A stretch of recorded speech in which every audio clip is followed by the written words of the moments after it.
அஸ்ஸலாமு அலைக்கும் வரஹ்மத்துல்லாஹி வபரகாத்து. சூரா அல் பஹரா குர்ஆனிய சிந்தனையிலிருந்து தஃப்சீர் தொடர். இன்று 57வது வசனத்திலிருந்து கவனிப்போம். யூதர்கள் மீதான இறை அருள்கள். எகிப்திலிருந்து தப்பியோடி வந்த யூதர்கள் சினாய் பாலைவனத்தில் விடப்பட்டார்கள். அப்பாலைவன வாழ்வே இங்கு விவரிக்கப்படுகிறது. ஏற்கனவே விவரிக்கப்பட்ட வேதம் கிடைத்த நிகழ்வு அங்கு நிகழ்ந்தது. அதனோடு ஒட்டிய சம்பவங்களும் அங்கு நிகழ்ந்தவையே. ஆனால் தூதுத்துவ அருளை அல் குர்ஆன் முற்பகுதியில் தனியாக விளக்கியது. எனினும் இங்கு விவரிக்கப்படும் சில நிகழ்வுகள் பாலைவனத்திற்கு வெளியே பிற்கால பிரிவுகளில் நிகழ்ந்தவையாகும் என்பது கவனத்தில் கொள்ளப்பட வேண்டும். இவை பாலை வாழ்வின் போதான பௌதிக அருள்கள், மனிதனுக்கான அடிப்படை தேவைகள். அவை நிறைவேற்றப்படும் போதுதான் மனிதன் அதற்கற்பால் நோக்க துவங்குவான். ஆனால் இந்த அருள்களை பொறுத்தவரையிலான யூதர்களின் நடத்தை போராட்ட சமூகம் ஒன்றின் நடத்தையாக இருக்கவில்லை. வெறுமனே வாழ்ந்துவிட்டு போக வந்த சராசரி சமூகம் ஒன்றின் நடத்தையாகவே காணப்படுகிறது. இப்போது இறை வசனங்களை பார்ப்போம். வல்லல்னா அலைக்குமுல் அமாம வஅன்சல்னா அலைக்குமுல் மன்ன வஸ்ஸல்வா குலு மின் தையிபாத்தி மா ரஸக்னாக்கும் வமா லலமூனா வலாக்கின் கானு அன்ஃபுஸஹும் யதுலிமூன். வேதத்தை உங்கள் மீது நாம் நிழல் கொடுக்கச் செய்தோம். மண்ணு சல்வா என்ற உணவுப் பொருட்களை உங்களுக்கு இறக்கினோம். உங்களுக்கு உணவாக நாம் கொடுத்த நல்ல பொருட்களை சாப்பிடுங்கள். அவர்கள் எமக்கு அநியாயம் செய்யவில்லை, தமக்கு தாமே அவர்கள் அநியாயம் இழைத்து கொண்டனர். வசனம் 57. கண்ணு கெட்டிய தூரம் இருந்த பரந்த பாலை நிலம், தண்ணீரோ பயிர் பச்சையோ கிடையாது. எகிப்தை கடந்து செங்கடலை தாண்டி வந்தபோது யூதர்கள் கண்டது இந்த பாலைவன வெளியையே. இங்கு அவர்கள் எப்படி வாழ முடியும்? அவர்களது அடிப்படை தேவைகள் இங்கு எவ்வாறு நிறைவேறும்? இறைவன் அதற்கு அற்புதமாக ஏற்பாடு செய்து கொடுக்கிறான். மேகங்கள் நிழல் கொடுக்கின்றன. வெப்பம் அவர்களை தாக்கவில்லை. சிலபோது காலநிலையே ஓரளவு குளிராக மாறியிருக்கலாம். மண்ணு சல்வா என்ற விசேட உணவுப் பொருட்கள் அவர்களுக்கு வழங்கப்படுகின்றன. மண்ணு என்பது ஒரு வகை பானம், ஒரு வகை உணவு என பல வகை விளக்கங்கள் அல் குர்ஆன் விரிவுரையாளர்களால் கொடுக்கப்படுகின்றன. சல்வா என்பது காடை போன்றதொரு பறவை என்றும் அவர்கள் கூறுகிறார்கள். குறிப்பாக அவை என்ன என்று அறிவது இங்கு முக்கியமல்ல. பாலைவனத்தில் வெந்து நொந்து போகாமலேயே இறைவன் அவர்களுக்கு வாழ்க்கை வசதிகளை வழங்குகிறான் என்பதுவே இங்கு நாம் புரிந்து கொள்ள வேண்டிய உண்மையாகும். இந்த வகையில் இமாம் இப்னு கசீர் கூறும் கீழ்வரும் கருத்து மிக பொருத்தமாக அமைகிறது. இங்கு தெளிவாக தெரியும் உண்மை என்னவெனில், இறைவன் அவர்களுக்கு வழங்கிய மண்ணு சல்வா என்பவை உணவு பானம் போன்ற அனைத்து வகை உணவுப் பொருட்களையும் குறிக்கும் என்பதாகும். எந்த உழைப்பும் கஷ்டமுமின்றி அவர்களுக்கு அவை கிடைத்தன. இந்த சிறந்த உணவுகளை சாப்பிடுங்கள், அனுபவிங்கள் என்றான் இறைவன். ஆனால் யூதர்களது நடத்தை இந்த அருள்களுக்கேற்ப அமையவில்லை. இறை அருளை புரிந்து அதற்கேற்ப நடந்து கொள்ளாத போது அந்த சமூகம் இறைவனுக்கு அநியாயம் செய்வதில்லை, தனக்கு தானே அநீதி இழைத்துக் கொள்கிறது. ஏனெனில் இறை கட்டளைகள் என்பவை அந்த இறைவனுக்கு நன்மை பயப்பதற்கு இடப்பட்டவை அல்ல. அதனை உணராது மனிதர்கள் அவனது கட்டளையை மீறி நடக்கும்போது தமக்கு தாமே அநீதி இழைத்துக் கொள்கிறார்கள். யூதர்கள் இவ்வாறுதான் நடந்து கொண்டார்கள் என இந்த வசனம் உணர்த்துகிறது. அடுத்து வரும் யூதர்களது வரலாற்றில் இன்னொரு காட்சி.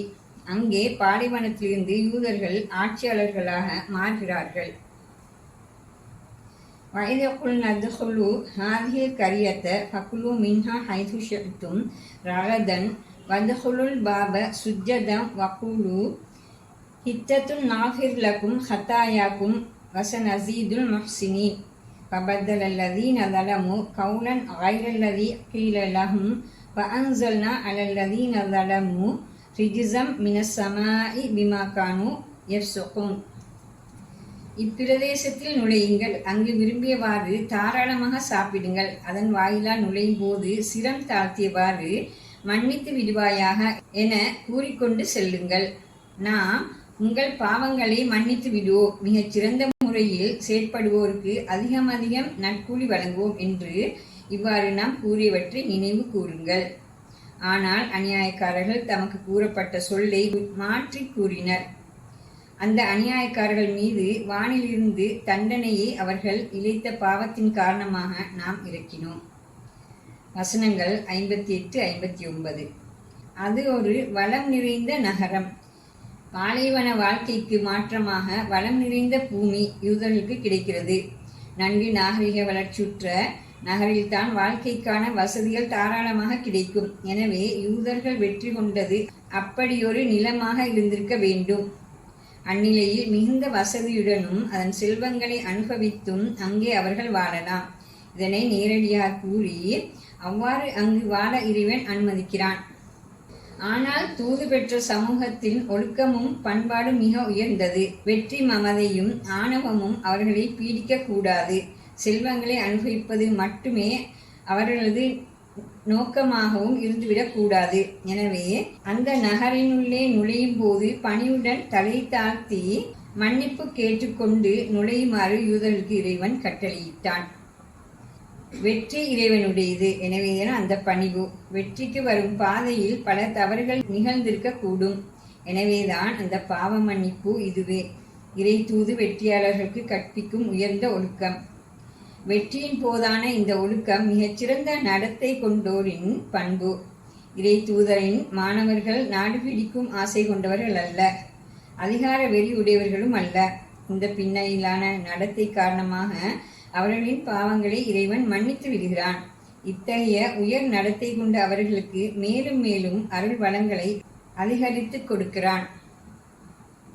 ஆனால் யூதர்களில் ஒரு சாரார் இந்த உயர்ந்த பண்பாடு கொண்டவர்களாக இருக்கவில்லை.